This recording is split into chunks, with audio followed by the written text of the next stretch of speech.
اللہ نے کتنا بڑا اصول دیا ہے ترجیح کا. 5 چیزوں سے پہلے 5 چیزوں کو غنیمت جان لیں. موت سے پہلے زندگی کو، غربت سے پہلے اللہ کے دیوے اس غنا کو، بڑھاپے سے پہلے اس جوانی کو، اور جو ہے وہ فقیری سے پہلے اس امیری کو. تو یہ ترجیحات ہیں جو اللہ کا دین سکھاتا ہے کہ مومن ترجیح دیتا ہے امپورٹنٹ چیزوں کو، اہم چیزوں کو ترجیح دیتا ہے.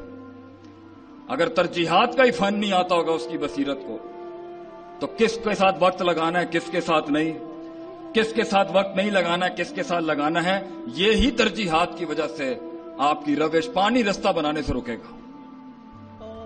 چھٹا اصول، مومن تنوع اختیار کرتا ہے اپنی بصیرت میں دور کی چیزوں کے دیکھنے کے لحاظ سے. ایک ہی لکڑی سے سارے ریوڑ کو نہیں چلاتا وہ، کسی کو کچھ، کسی کے ساتھ کچھ، کسی کے ساتھ معاملہ مختلف، وضع قطع کے لحاظ سے مومن کی زندگی ہوتی. ایک ہی مزاج کو سب پر تھوپنا یہ مومن کا طرز زندگی نہیں ہوتا. کہیں تو وَإِذَا خَاطَبَهُمُ الْجَاهِلُونَ قَالُوا سَلَامًا چل جائے گا، کیونکہ اتنا بے ڈھنگا دشمن ہے، اتنا بے ڈھنگی مخالفت ہے، اتنا بے اصول دشمن کھڑا ہے کہ اگر مومن اس کے ساتھ انگیج ہو گیا تو سارے مثبت پہلو تباہ ہو جائیں گے وہاں پر، اور پوری روش اور پورا انقلاب جو ہے وہ وہاں پہ سبوٹاج ہو جائے گا. تو اللہ کہتا ہے ایسوں کے منہ نہیں لگتے.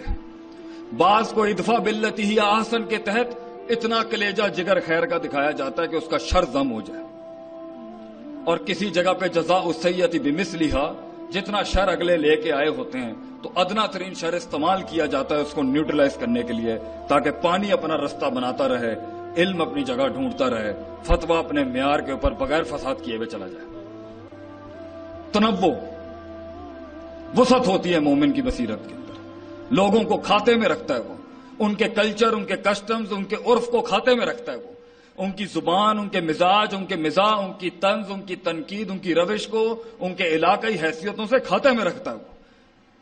جتھے اس لیے آدھا علم ہی یہ جاننا ہے کہ کیا نہیں بولنا، اور آدھا علم ہے یہ جاننا کہ کیا نہیں آتا مجھے، اور دونوں علم جمع ہو جائیں تو پھر ہمارے ایک استاد نے کہا تھا کہ جسے علم مل جائے اسے چپ لگ جاتی ہے آگے سے، کیونکہ جہالت انسان کو سکھاتی ہے کہ میں نے تو احبال ہی نہیں آندا زندگی جیندا، انہیں تو میں جاننا ہی کچھ نہیں. مومن ایک غلطی کے اوپر دوسری غلطی کرنے والا نہیں ہوتا، ایک غلطی کے اوپر دوسری بڑی غلطی نہیں کرنے والا ہوتا. اتبع السیئۃ الحسنہ، ایک برائی کو، ایک گناہ کو نیکی سے دھوتا ہے، پھر ایک غلطی کو ایک بڑے خیر سے دھوتا ہے، پھر ایک بھنڈ کے اوپر دوسرا بڑا بھنڈ نہیں، اصلاح کرتا ہے اس چیز کی. مومن کی بصیرت یہ ہوتی ہے کہ وہ مسائل کو جڑوں سے پکڑتا ہے. سد الذریعہ کا دین کا اصول ہے کہ چیز کو وہیں روک دینا چاہیے جہاں اس کی چھوٹی قلیل اگر نشہ دے سکتی ہے تو کثیر بھی نشہ، کثیر تو بالولا حرام ہے، قلیل کے اوپر ہی اس کے اوپر حرمت ہے. انہی اصولوں میں سے بصیرت اور فقہ اور گہرائی کے اصولوں میں سے ایک بڑا اصول یہ ہے کہ مومن چھوٹے چھوٹے قدم لیتا ہے مگر دوام کے ساتھ لیتا ہے. ادومہ یا ادومھا وان قل. نبی صلی اللہ علیہ وسلم سے کسی نے پوچھا سب سے معیاری اسلام کس کا ہے؟ آپ صلی اللہ علیہ وسلم نے فرمایا چھوٹا کام کر لے جو مگر استقلال کے ساتھ مستقل مزاجی سے کرتا ہے. آج موڈ ہوا یہ، کل موڈ ہوا وہ، پرسوں موڈ ہوا وہاں پر، اس سے انقلاب نہیں آتے بھائی جان، اس سے تاثرات اچھے نہیں جاتے لوگوں کے اوپر. تقریر ہو، تحریر ہو، کتابت ہو، زندگی ہو، میاں بیوی کے تعلقات ہوں، تجارت ہوں، ایکسپیریمنٹس ہوں، مشاہدات ہوں، مطالعے ہوں، اگر آپ کے اندر مستقل مزاجی نہیں ہے کہیں نہیں پہنچ سکے گا. تو مومن یا تو جنگ شروع نہیں کرتا ہے تو پھر اختتام تک لے کے جائے گا اس کو. انہی اصولوں میں سے ایک اصول یہ ہے کہ مومن خیر اور شر کا موازنہ کرنے والا ہوتا ہے. حالات میں خیر اور شر کا موازنہ 24 گھنٹے چل رہا ہوتا ہے اس کے دماغ کے اندر، کیونکہ اسی کے ساتھ زندگی وسعت اختیار کرتی ہے، اسی کے ساتھ تعلقات بنتے ہیں، اسی کے ساتھ دشمن دوست بنتے ہیں، اسی کے ساتھ لوگ قبول کرتے ہیں کہ یہ چھوٹا سا شر دے کے پورا خیر اڑا کے نہیں پھینک دیں گے.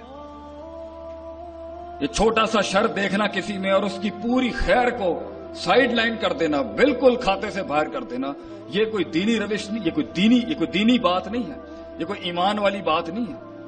ہاں کہیں چھوٹی سی ایک غلطی اتنی فحش ہوگی کہ اس کے اوپر پورا چٹھا ہی اس کا خراب ہو جائے، لیکن کلی لحاظ سے قاعدہ یہ نہیں ہوتا۔ بڑے شر کے ساتھ چھوٹا خیر چلتا ہے تو کہیں کوئی چیز صورتحال بناتی۔ بصیرت، آپ صلی اللہ علیہ وسلم نے حتیم نہیں بنایا، کیوں نہیں بنایا؟ کیونکہ ایک قبیلے سے جنگ کی دھمکی تھی، تو میں پوچھا لگانے کو بھی مل جائے بیت اللہ کا تو آج یہ ممبر چھوڑ کے وہاں پر چلا جاؤں، اگر یہ نوکری مل جائے کہ بیت اللہ کا پوچھا لگانا ہے تو تعمیر ہو بیت اللہ کی، ہماری جان بھی لگ جائے اس کے اوپر، لیکن حتیم روک دیا گیا کیونکہ شر بڑا کھڑا ہوتا وہاں۔ صلح حدیبیہ پر آپ دیکھیں 10 سال کا سیز فائر مل رہا ہے مسلمانوں، ہم میں اتنا دم تھا، ہم میں اتنا حسن تھا، ہماری بات میں اتنی گہرائی تھی، توحید میں اتنا جلال تھا کہ ہم ثابت کر سکیں کہ 2 بھی نہیں ہو سکتا اور 0 بھی نہیں ہو سکتا۔ ہم خلقوا من غیر شیء ہم الخالقون، یہاں سے دہریت کو اڑا سکتے تھے اور وہاں سے اڑا سکتے تھے۔ اگر 2 ہوتے تو لفسد آتا، تو گھر کے 2 باپ نہیں ہو سکتے، ملک کے 2 حاکم نہیں ہو سکتے، تو کائنات کے 2 خالق کیسے ہو سکتے ہیں؟ ہم جانتے تھے کہ ہم اپنا حسن بیچ سکتے ہیں بازار کے اندر، بس ہمیں مارنے کی ضرورت ہی تھی۔ یہ پروپیگنڈے کیوں چل رہے ہیں آج مسلمانوں کے خلاف؟ کیوں اتنے بلین ڈالر لگائے جا رہے ہیں صرف ہمیں گندا کرنے کے لیے؟ کیوں؟ کیونکہ وہ جانتا ہے ہم کیا، ہم نہیں جانتے ہم کیا تھے اور ہیں۔ ہم دم نہیں جانتے اپنا، ہم نہیں جانتے کہ صرف لاٹھی رکھنی تھی موسیٰ علیہ السلام نے، 12 منہ اللہ نے کھولنے ہوتے ہیں۔ وَمَن يَتَّقِ اللَّهَ يَجْعَل لَّهُ مَخْرَجًا، اللہ نے کرنا ہوتا ہے، وہ 4 دروازے جب بند ہو جو 5واں کھلنا ہوتا ہے۔ لوگ آتے ہیں ہمارے پاس پوچھتے ہیں جی ہم سے مناظرہ نہیں ہوتا، ہم سے ڈیبیٹ نہیں ہوتی حق باطل کی، کہیں پر بھی زندگی کی کسی معیار میں لوگوں کے ساتھ بیٹھا تو قائل ہی نہیں کر پا رہا، اپنی بات محفل میں منوا ہی نہیں پاتا، میں دلائل ہی نہیں بن پاتے، تعبیر ہی نہیں آتی، احساسات ادراکات جذبات کو لفظوں کا لباس ہی نہیں دے پاتا۔ تو یہ قرآن کی آیت کیا کم تھی مومن کی زندگی کے اندر ہونے کے لیے کہ ان تتقوا اللہ یجعل لکم فرقانا، تو تقوی اختیار کر، فرق کرنے والی دلیل آسمان سے دے گا اللہ تجھے۔ اور ہمارے پاس دلیل نہیں ہے، باطل کے خلاف دلیل نہیں ہے، قرآن میں دلیل نہیں ملتی ہمیں۔ یہ کیسا شیوا ہے؟ یہ کیسے ہو سکتا ہے کہ مومن میدان میں بیٹھا ہو اور اس کے بعد دلیل نہ ہو، اور وہ باطل کے اوپر لے اللہ یکون للناس علی اللہ حجۃ بعد الرسول نہ کر سکے؟ بلکہ اس سے بڑی زندگی کیا ہو سکتی ہے کہ قیامت کے دن اللہ کے باغیوں کو اللہ تو چاہے جس طرح سے چاہے غنی ہے، ثابت کر سکتا ہے تو باطل ہے، اللہ کسی انسان اور مسلمان کو دلیل بنا کے پیش کر دے۔ یہ نہیں تھے تیرے دور میں، تو دنیا میں حجت اللہ بننے کے علاوہ سب سے بڑا شرف کیا ہو سکتا ہے کہ تو اللہ کی دلیل بن جا میرے یار، تجھے اللہ پیش کر دے قیامت کے دن۔ یہ لوگ نہیں تھے۔ الم تکن آیاتی تتلی علیکم، کیا آیتیں نہیں پڑھی جاتی تھی تیرے اوپر؟ تو مومن کی زندگی انہی اصول تو اور بہت کھول سکتا تھا میں، لیکن اسی پر اکتفا کر کے تھوڑے سے جذبات کو ڈالتے ہیں بیچ میں۔ مومن چھوٹا کیسے ہو سکتا ہے اپنے؟ اتنی تقلیل اور تخفیف کیسے ہو سکتی ہے اس کی زندگی کی؟ کیسے ڈیفائن کر سکتا ہے مومن اپنے آپ کو 4 اشیاء کے ساتھ؟ کیا نہیں تھے اور کیا کیا نہیں ہے انہوں نے؟ ہمیں یہ سوچنا پڑے گا کہ کہاں سے آ رہی ہے، کون ہمارے کلچر کو استعمال کر کے اپنی باتیں ڈال رہے ہیں ہم میں، کون گچ مچ کر کے اپنے نظریات ڈال رہے ہیں ہمارے اندر، کون ہمارے شر کو ہی ہمارے اندر سے، اور پھر مل بھی جاتے ہیں کچھ بے وقوف اغیار کو، ہماری پوری 1470-40 سال کی محنت کو برباد کرنے کے لیے مل بھی جاتے ہیں کچھ بے وقوف جو اگلوں کو پلیٹوں میں رکھ کے دے دیتے ہیں کہ جی ہاں ہیں ہم وہ جو آپ کہہ رہے ہیں۔ مومن اتنا بے وقوف اور سفیہ ہوتا ہے کہ اسے سمجھ نہیں آ رہی ہوں کہ کی کردے پہنے ساڑے نال، اسے سمجھ نہیں آ رہی کہ پروپیگنڈے کہاں سے چل رہے ہیں۔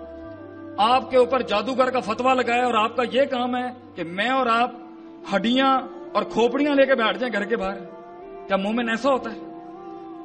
کیا مومن ایسا ہوتا ہے کہ اللہ لا تتمنوا لقاء العدو کہاں جائے گا؟ کیا اصول ہیں دین کے؟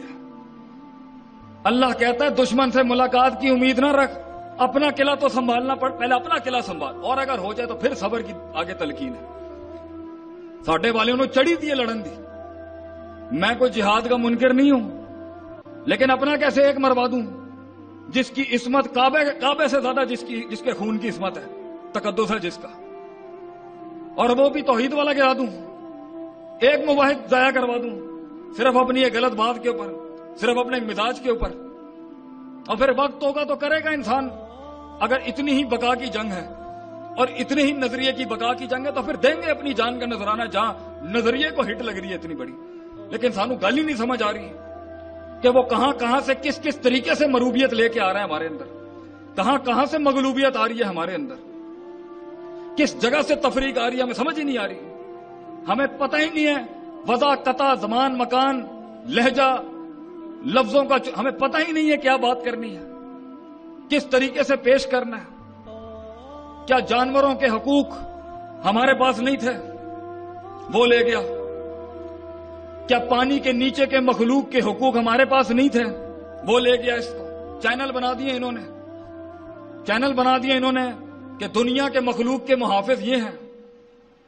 کیا بلی کو کھانا نہیں دینے کے اوپر بخاری میں روایت نہیں ہے کہ اسے جہنم میں اللہ نے ڈال دیا کیونکہ اس نے حیوان کا حق نہیں ادا کیا؟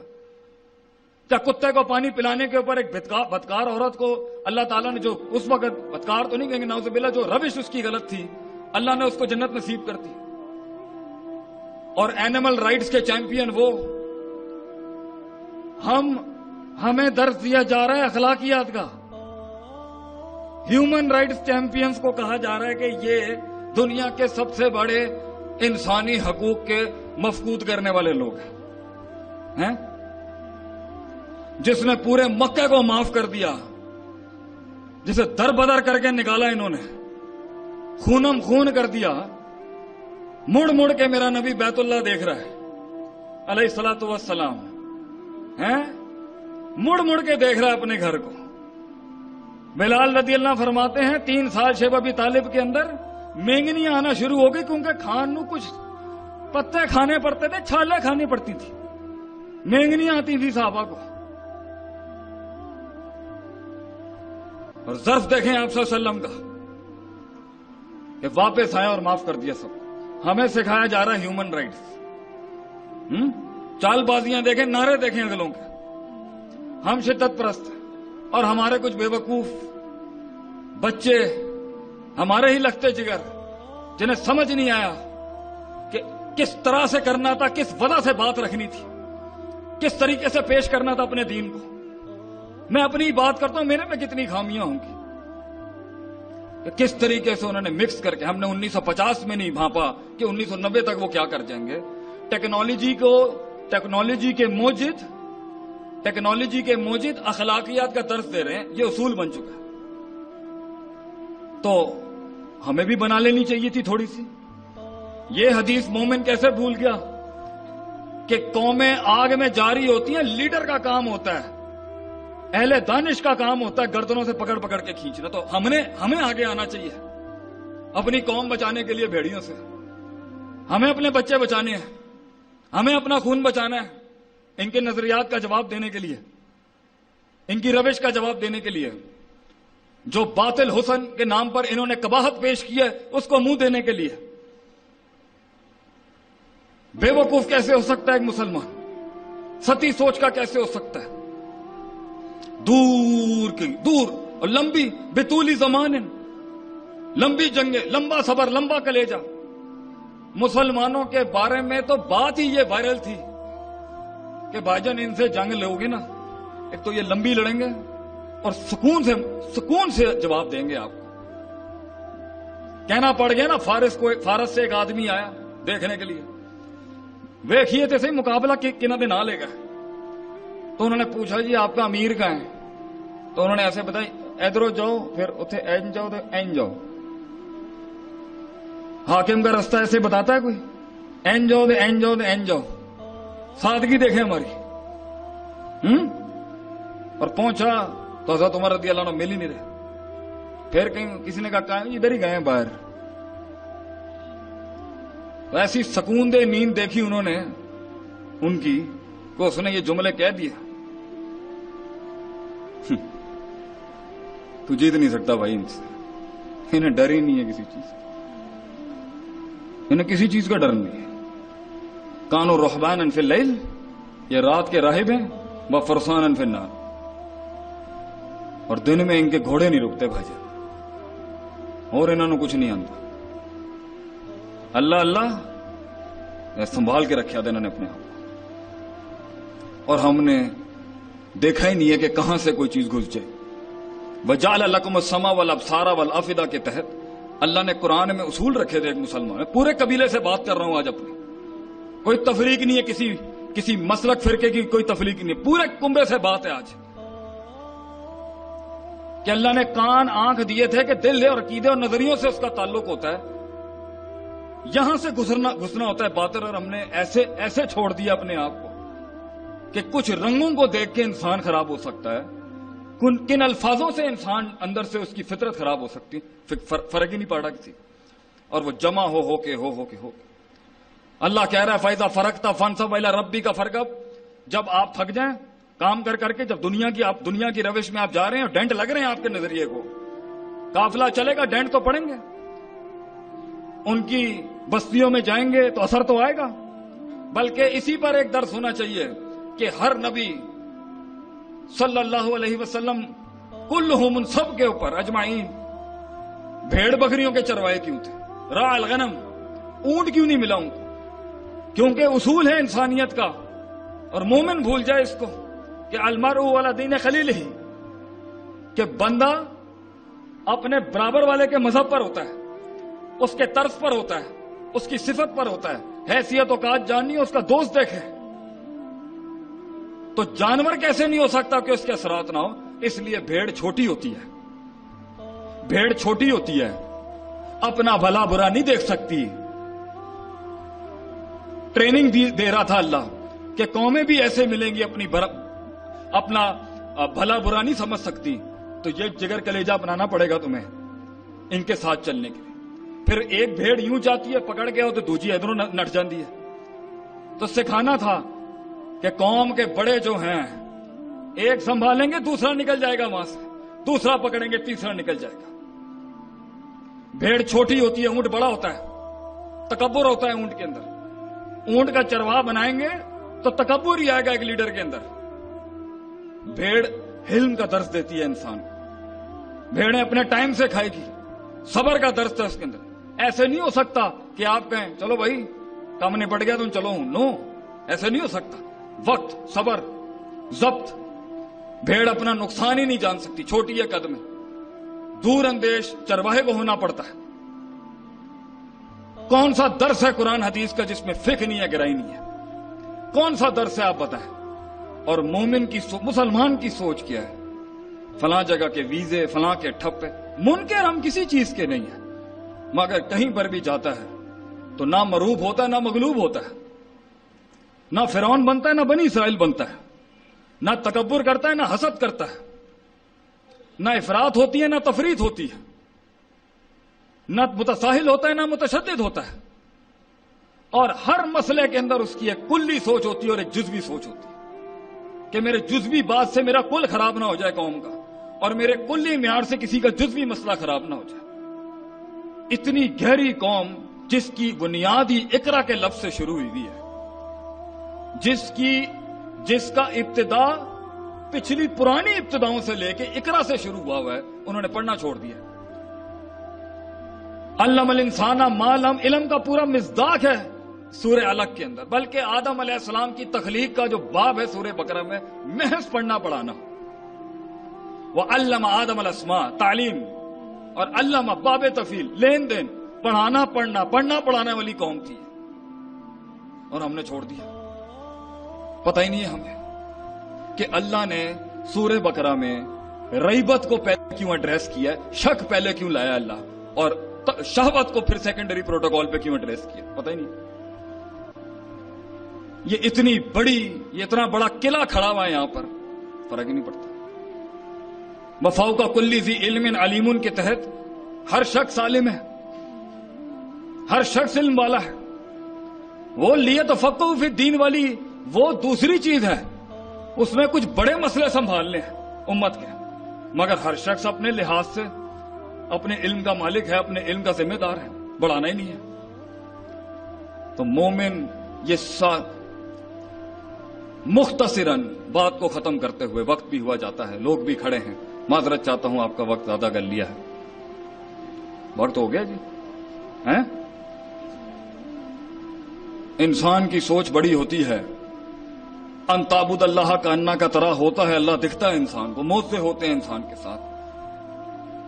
یا کنواں مینڈک سے باہر نکلے اور اپنی برادری، اپنے علاقے، اپنے خاندان ان تعصبات سے آزاد کر کے، مومن اتنا تقلیل کیسے ہو گئی مومن کی؟ یہ کلیجہ ہونا چاہیے اس کا، وسعت، علم، دانش، تفکر، تدبر، تذکر، فہم، فکر، کوئی مروبیت نہیں تھی، کوئی مغلوبیت نہیں ہے۔ کردار کی اوقات ہونی چاہیے ہمارے یہاں، کردار کی۔ یعنی جو اکرمکم عند اللہ اتقاکم ہے، اللہ کے نزدیک تکریم اس کی ہے جس کا تقوی ہے، اور تقوی کو ہم نے سائیڈ میں کر دیا۔ اور تقوی والے بھی اگر تزکیے سے، علم والوں میں بھی اگر تقوی اور تزکیہ نہ ہو تو اس پر تو زیادہ اس کے اوپر سخت طریقے سے اترنا چاہیے معاملہ۔ تو میرے بھائی دور سے دیکھیں چیزوں کو اور جزوی لحاظ سے پاس آ کے بھی دیکھیں۔ آج اگر زندگی کے اندر میں لاہور میں ایک علاقے میں گھوم رہا، نیا ادارہ کھولا تھا میں نے، اور میں پیسے نہیں مانگنا چاہتا تھا کسی سے، تو ڈیفینس میں رہائش تھی بھائی کی، وہیں پہ گاڑی گھما رہا تھا، میں ایک دن ویسے ہی رو پڑا اللہ کے آگے۔ وہ حضرت نوح علیہ السلام یا موسیٰ علیہ السلام کس کی دعا ہے مجھے یاد نہیں آ رہی، میں گناہ بڑھ گئے، حافظہ کمزور ہو گیا، کہ اللہ تو نے ان کو مال دولت اس لیے دیا کہ یہ ہمارے رستے روک دیں۔ تو میں سوچ رہا کیا کیا سلطنتیں بنائی ہوئی، ریاستیں لوگوں کی، ماشاءاللہ، اللہ مبارک کرے جی سب کو۔ اگر رضا بالقلیل ہو جائے نا، میں اپنی بات کرتا ہوں، رضا بالقلیل ہو جائے اور ہمیں پتا ہو کہ اتنی قوم بچانے کے لیے کتنے مفکر کھڑے کرنے ہیں، تو کاش ہم یہ حویلیاں کوٹھیاں نہیں کھڑی کرتے اور لگا دیتے سب کچھ۔ اور تھا پہلے مسلمانوں میں یہ، ان کے ہدف مختلف تھے، کنبہ بچانا، امت بچانے والی سوچ تھی۔ جہاں انفرادیت آئی اور اجتماعیت بالکل سائیڈ میں ہو گئی، تو پھر اپنی دو اینٹ کی تو بننی تھی نا، کلو حزب بما لدیہم فرحون کے تحت۔ میں اپنی ذات سے نکل کے آپ کا ہو ہی نہیں سکا کبھی، اور آپ میرے نہیں ہو سکے، اور آ گیا بھیڑیا باہر سے کھا کے اندر گھس کے، اب ہمارے ہی طرز، ہماری ہی زبان، ہمارے ہی لباس، ہمارے ہی کورز میں، ہمارے اندر ہی لا الہ الا اللہ ولا الہ الا اللہ والی پارٹی بیٹھی ہوئی۔ ہم سے بات کرتے ہیں ہماری زبان میں، ہم سے کلام کرتے ہیں ہماری زبان میں، اور ہم تفریق ہی نہیں کر سکتے کہ گچ مچ کتنا ہوا ہے معاملہ۔ لا یعرفون، جانتے ہی نہیں ہیں ہم لوگ، معروف من المنکر اور منکر من المعروف۔ مومن تو وہ ہوتا ہے جو حق باطل کی تفریق کر سکتا ہے چیزوں کے اندر کہ یہ کیا ہے اور وہ کیا ہے۔ مگر یہ دور دیکھیں کیسا ہے کہ میں نے ابھی امریکہ کے اندر ایک ڈیبیٹ دیکھی، ایک مناظرہ سنا، اور اس میں گورا حافظ ابن حجر اسقلانی کی ایک کتاب کے اندر سے ایک راوی پہ بحث کر رہا ہے۔ میں کہا اللہ بھائی، ایک تہذیب و تہذیبی بچی تھی، اس پر بھی ہاتھ ڈال دیا انہوں نے۔ تو کل کو تو مجھے لگ رہا ہے انہوں نے فتح الباری کے پیچھے نہ پڑ جائیں کہیں، کل کو خود شرح نہ لکھ دے کہیں، اور لکھ رہے ہیں بہت بیٹھ کے وہاں پر۔ تو ہمیں تو کلی لحاظ سے، جزوی لحاظ سے، قومی لحاظ سے، صوبائی لحاظ سے، انفرادی لحاظ سے، اجتماعی لحاظ سے، روحانی لحاظ سے، جسمانی لحاظ سے، اسی بات کے اوپر ہی صرف یہ درد ہی تو تھا جس نے میدان میں کھڑا کیا، میں کیسے دیکھ لوں یہ سب کچھ ہوتا ہوا۔ لیکن پھٹنا پھاڑنا سب کو ہے، کلام سب کو کرنے کا شوق ہے، مگر بیج بن کے دفن نہیں ہونا کہ میں لگاؤں 8-10 سال گمنامی کے تو کہیں پھر نام آئے گا۔ میں انتظار کر لوں کہ بڑے بیٹھے ہیں اوپر، وہ جانتے ہوں گے، وہ زیادہ سمجھتے ہوں گے۔